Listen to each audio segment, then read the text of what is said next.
comment ça va? Ça va bien. Merci d'être avec nous en ce dimanche. Merci de m'inviter. Mathieu Kassovitz, c'est l'affiche du film Sparring réalisé par Samuel Jouy en salle le 31 janvier. Un sparring en général, c'est celui qui prend des coups, qui l'ouvre pas trop, qui apprend à encaisser. Donc tout le contraire de Mathieu Kassovitz. C'est quoi un sparring? Un sparring, c'est quelqu'un qui a l'humilité de se mettre au service d'un autre pour l'aider à progresser. C'est un combattant, ça peut être, souvent c'est des jeunes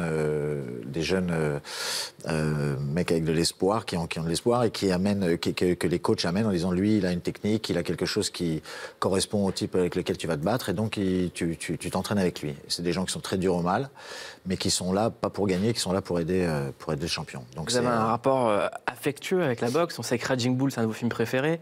Dans La Haine, la scène d'ouverture d'Hubert Koundé, c'est lui qui punch dans un sac. Et là, enfin, vous êtes un boxeur. On regarde tout de suite la bande-annonce avec Mathieu Kassovitz qui fait de la bagarre. Excusez-moi. Pareil que vous cherchez des sparring pour Tarek Mbarek. Très bien, ça, c'est bon, ça. T'es trop vieux, je suis désolé. Bah, justement, j'ai de l'expérience. Vous cherchez quoi comme sparring? Je cherche un sparring qui encaisse et qui fait pas chier.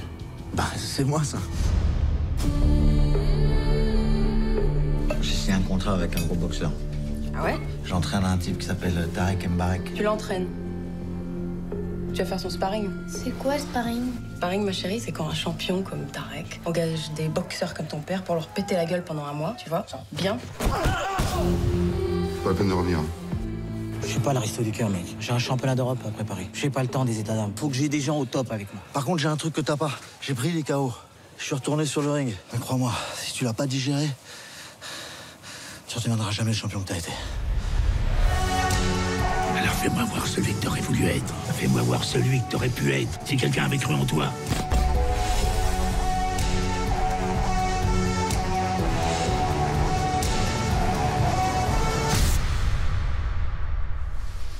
T'as gagné. Presque.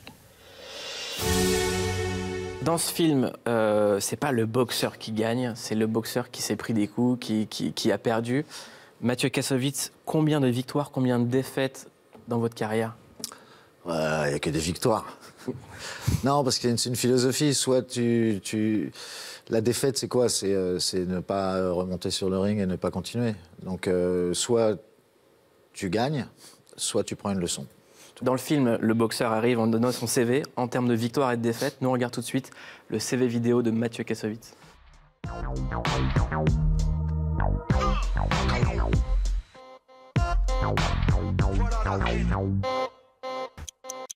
Jusqu'ici, tout va bien. Mais ce qui compte, c'est pas la chute, c'est l'atterrissage.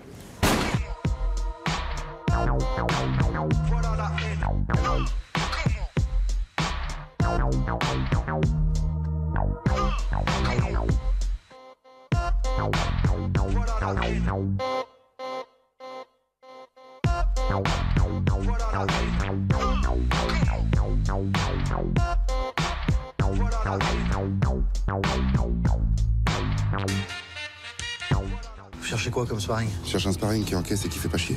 Bah, c'est moi, ça. Bien évidemment, sur la musique d'Expression Directe. Oui, extrait du incroyable. film La Haine. C'est magnifiquement vieilli. Ça vous met un coup de vieux quand vous voyez La Haine, tout ça? Non, ça va. Non, ça va. Ça me fout un coup de vieux quand je vois les mecs d'Express D aujourd'hui, par exemple. On a tous vieilli, parce qu'on a tous 50 ans maintenant. Donc ça commence à... C'est marrant, on est là depuis 30 ans et on a continué. Donc c'est marrant de nous voir tous ensemble. Hein. Comment est-ce qu'on garde la mentalité hip-hop quand on a dépassé les 50 ans? Je crois qu'il faut l'avoir à la base. C'est pas quelque chose qui s'invente. Moi, j'ai nagé dedans, j'ai grandi là-dedans. Je crois que ça sera toujours en moi. Ça partira jamais parce que je me suis construit autour de ça. Le hip-hop est quelque chose d'extrêmement large et puissant. Et quand on rentre dedans, je pense pas qu'on puisse en sortir réellement. 47 ans, c'est l'âge où vous êtes mis à la boxe. Ouais. Vous êtes entraîné pour de vrai pour le film. Vous êtes battu pour de vrai. Il y a eu un combat. Est-ce qu'on peut voir des images du combat de Mathieu Kassovitz? Je suis en bleu. Non, je suis en rouge. Non, je suis en rouge. D'accord, ok. Le mec en rouge. Donc match nul. Ouais. Pourquoi vous êtes mis là-dedans?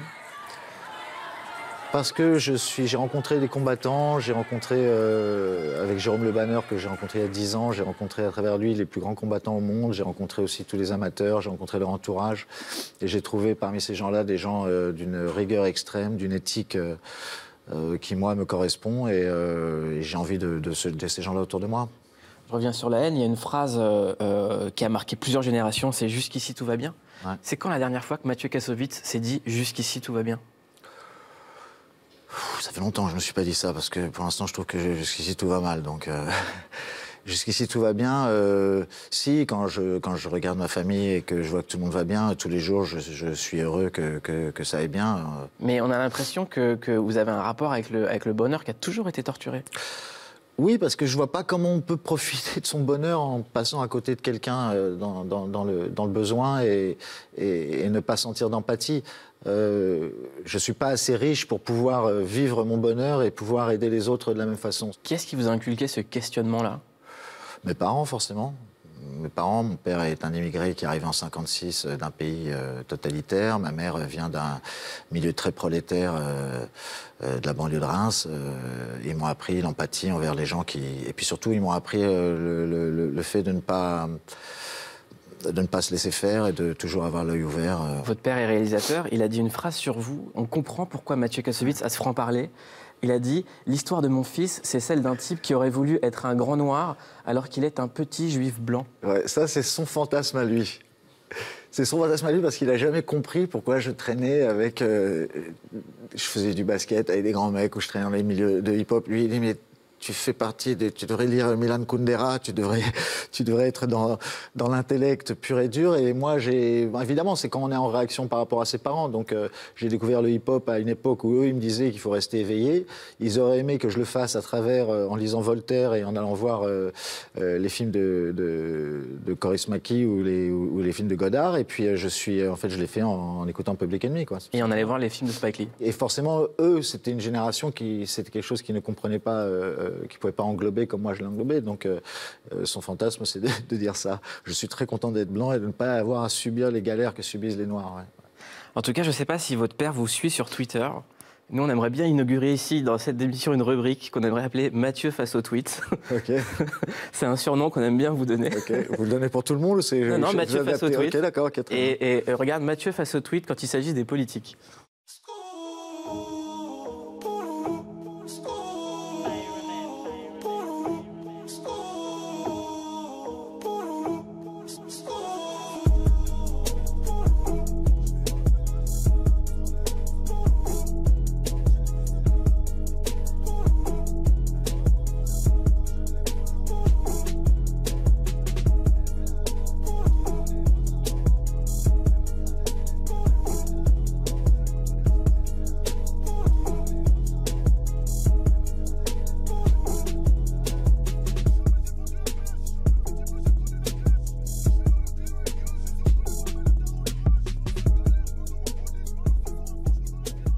En fait, vous êtes ce qu'on appelle un troll sur Internet.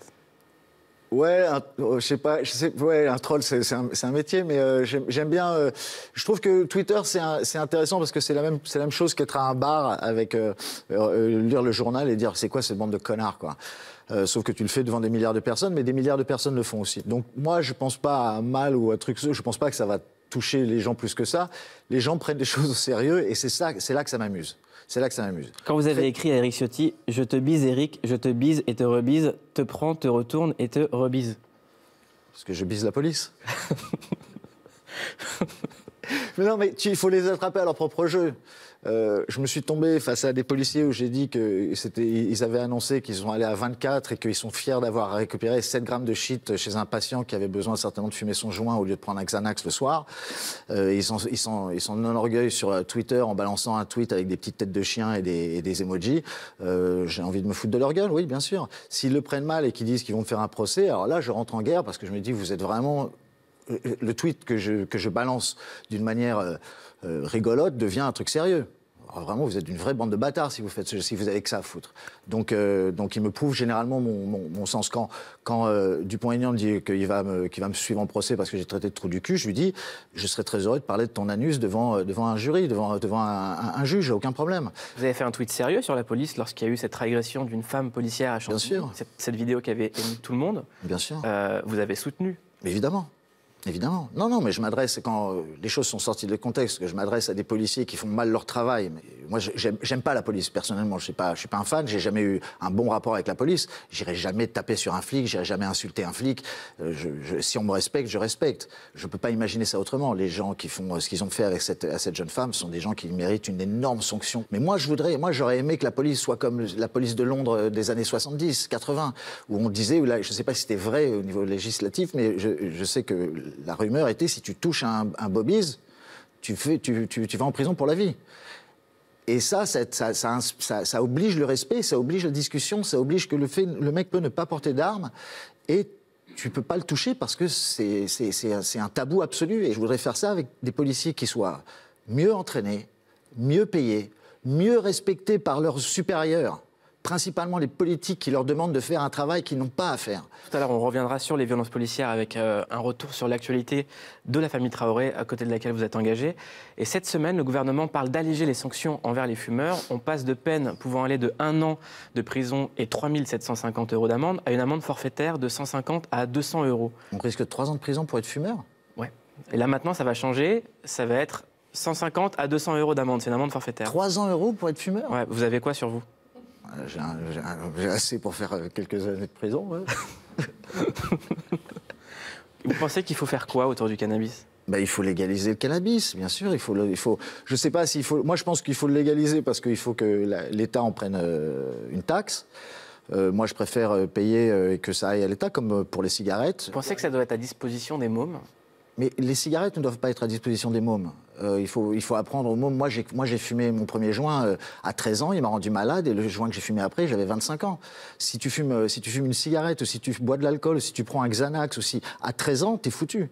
Donc il faut faire attention, il faut de la prévention. Si on autorise la vente d'alcool, qui est le plus grand tueur dans ce putain de pays, dans le monde entier, si on autorise les paquets de cigarettes avec marqué dessus, il n'y a même plus de marque, c'est juste marqué « vous allez mourir », pourquoi on n'autorise pas une herbe qui est prouvée dans le monde entier comme ayant des bénéfices médicaux ? Moi, je fume tous les jours.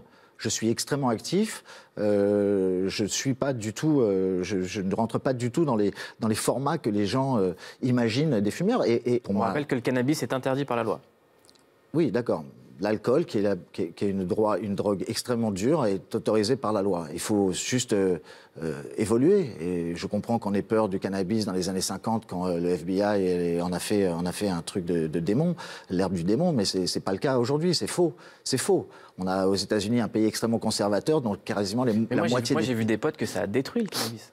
Qui sont devenus dépressifs, qui n'ont pas décollé de leur banc. Mais bien sûr. Mais moi, j'ai vu des potes qui ont été détruits par les médicaments, j'ai vu des potes qui ont été détruits par l'alcool, j'ai vu des potes qui ont été détruits par la cigarette. On est détruits par tous les excès qu'on s'autorise. Mais on est grand. Donc, il faut apprendre. Soit tu interdis tout, soit tu autorises les choses et tu laisses les gens faire leur choix. Bien sûr qu'on peut se faire du mal avec le cannabis, mais comme n'importe quelle drogue, n'importe quelle addiction que tu as, l'alcool le premier. L'alcool, le premier. Moi, ma mère est morte d'alcoolisme profond, très, très, très dur. J'ai vu des choses que je ne pensais pas pouvoir voir chez un être humain. Et en achetant de la fausse vodka au supermarché d'à côté pour 1,50 €.